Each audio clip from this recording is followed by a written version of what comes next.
How to change address on Scotiabank. Hi everyone, welcome back to our channel. In this video, I'll be showing you ways to change address on Scotiabank. For that, log into your Scotiabank account, entering your credential and tap on the login button located right at the bottom.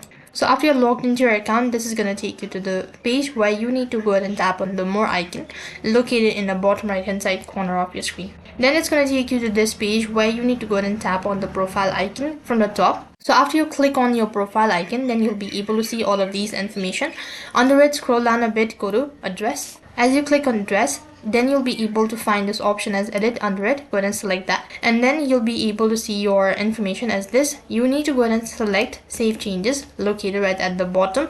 Now, first of all, you have to go and make changes with your information. Go ahead and do that, and accordingly you'll also be able to see all of that information. So make sure to go through it and click on save changes once you're done with that. As you're done with this procedure, then you'll be notified with a statement that the address on your Scotiabank has been changed, and in this way you can change your address on Scotiabank.